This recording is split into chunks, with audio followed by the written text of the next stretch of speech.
Tokenmaxxing, data centers in space, and a brain chip that grows neurons. Believe it or not, Silicon Valley engineers are now being scored on how many AI tokens they use. Silicon Valley has a new obsession called tokenmaxxing, and it could decide who gets promoted and who gets fired. There are data centers in orbit now. A Neuralink co-founder is growing neurons inside a brain chip, and 4chan gamers accidentally discovered a major AI technique before Google's researchers did. Welcome back to AI Front Page. We got 7 stories, no filler. Let's go. Okay, new word for your vocabulary, which is tokenmaxxing. Here's the context. Every time you use an AI model, it processes your requests in these small chunks of data called tokens. Now, tokens are how AI usage is measured. Tokens are how AI services get priced. More tokens used means more AI consumed. So companies, especially those big tech firms, have started tracking which employees use the most AI tokens. That $500,000 engineer at the end of the year, I'm going to ask him how much did you spend in tokens? And that person said $5,000. I will go ape something else. Yes. Right.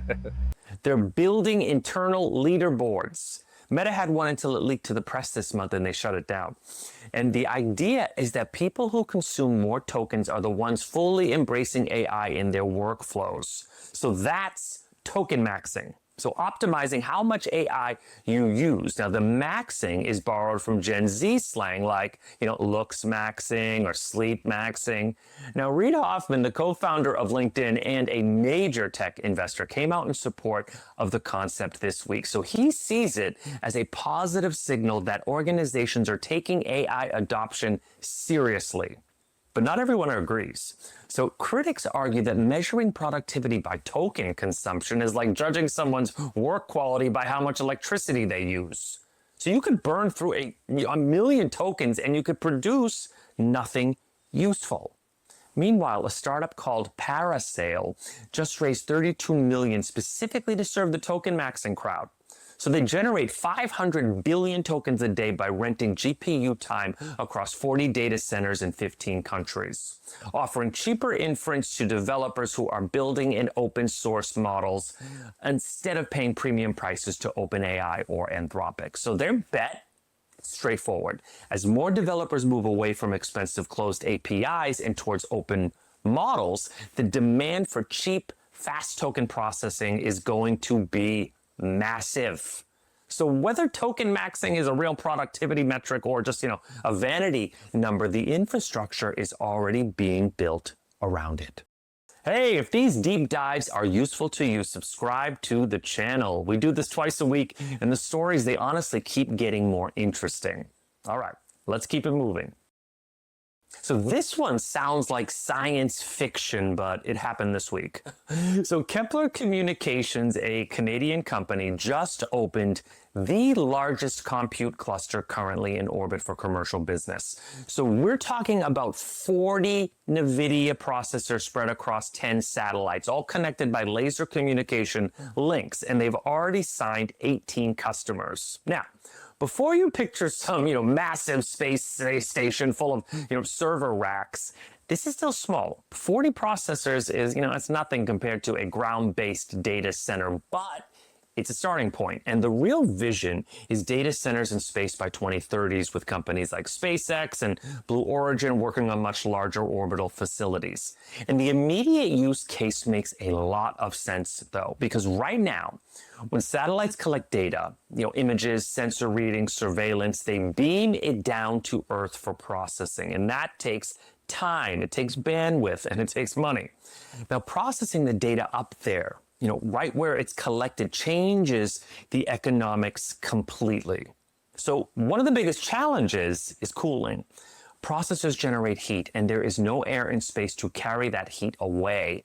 So a startup called Sophia Space is testing passively cooled space computers on Kepler's satellites, basically solving the how do you keep GPUs from melting in a vacuum problem. Now, between AI eating and all the energy on Earth and the companies that are literally launching compute into orbit, well, the race for more processing power is going in directions that nobody predicted 5 years ago. Two stories this week that show the best version of what AI can do for healthcare, and I want to cover them together. So first we have Pratik Desai, 34-year-old technologist. He built an AI workflow to help manage his mother's stage 4 cancer care. So every day he exported medical records and fed them into Claude and Google's NotebookLM. So the AI helped him spot a CAT scan misdiagnosis that the medical team had missed. It flagged a medical emergency before the doctors did. It helped him coordinate care across multiple specialists. So in total, his AI system supported 3 critical interventions that likely extended his mother's life. He didn't use any special enterprise software, just consumer AI tools that anyone can access. So this is the kind of story that, it just doesn't make the tech headlines because there's no billion-dollar funding round attached, but it might be the most important AI story of the month. Now, second, Microsoft's open-sourced a system called GigaTIME this week. So it was trained on 40 million cancer cells across 14,000 patients. And what it does is it takes a standard tissue slide, the kind that costs about $10 to produce, and it generated advanced immune cell imaging from it. Technology that previously required expensive specialized equipment now works from a basic tissue sample, and they made it open source. So any hospital, any researcher, anywhere in the world can use it. So these two stories together, they paint a picture of AI in healthcare that is less about replacing doctors and more about giving people better tools. So whether you're a family member advocating for someone you love or a hospital that is trying to do more with limited resources. All right, so this one is just fun. New research came out this week showing that users on 4chan, that 4chan, accidentally discovered chain of thought reasoning in AI models back in 2022. So that's more than a year before Google researchers published their paper claiming to be the first to demonstrate this technique. Okay, so here's what happened. People on 4chan were playing a game called AI Dungeon, which uses large language models to generate interactive stories. So some users started asking the AI characters to solve math problems. And they noticed that if they told the AI to work through the problem step by step, the answers got dramatically better. So that's chain of thought promotion, and it's one of the most important techniques in modern AI, and it's the foundation of how reasoning models like O1 and DeepSeek R1 work. And a bunch of anonymous gamers on a message board, they stumbled into it while messing around with a text adventure game. So the discovery challenges this usual narrative that all major AI breakthroughs come from prestigious labs and these PhDs. And sometimes the most important findings, they happen at 3 a.m. on a forum, right? When someone's, thinks, what if I just asked the AI to show its work? Last and definitely not least, Max Hodak, who co-founded Neuralink with Elon Musk, has been running his own brain-computer interface company called Science Corporation since 2021. And this week, they announced something that sounds straight out of a sci-fi movie.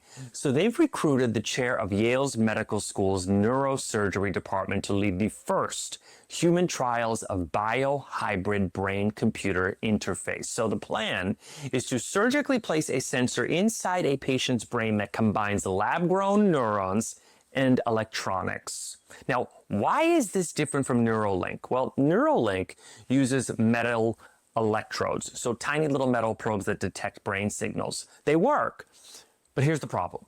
Those probes cause brain damage over time, which gradually reduces how well the device performs. Now, Hodak's approach is, it's fundamentally different. So instead of metal touching your brain, the interface uses living neurons grown in a lab to create a biological bridge between the computer and your brain tissue. So the idea is that biological connections are more compatible with the brain and won't degrade the same way. Now, Science Corporation raised $230 million last month at a 1.5 billion valuation. So their most advanced product is a device for restoring vision in people with macular degeneration, which may get European regulatory approval this year. But the bigger version, adding entirely new senses to the human body. Yeah, we're talking about computers that don't just read your brain. They integrate with it. So the boundary between AI and biology is getting blurrier every single month. Quick one to close on, and it perfectly captures where AI is right now. So IEEE Spectrum highlighted a stat from the Stanford report that pretty much made me laugh, because the best AI models can now answer over 50% of questions on humanity's last exam. A test that is designed by subject matter experts to be the hardest evaluation ever created. So we're talking about PhD level physics, advanced mathematics, graduate level reasoning. But those same models, they still can't reliably tell you what time a clock shows. I mean, they struggle with coherent video. They can't even do basic financial analysis. And they get confused by spatial reasoning a 5-year-old could handle. So AI in 2026 is basically a genius who can't tie his shoes. And honestly, that's the most accurate one-sentence summary of the entire industry right now. That's your AI news for the week. Data centers in space, neurons and chips, 4chan beating Google, and an AI that aces physics, but I can't tell time. Well, you couldn't write this stuff. Questions for the comments? What surprised you the most this episode? For me, it was the 4chan story, but I want to hear yours. Hit like, subscribe, and I will see you in the next one.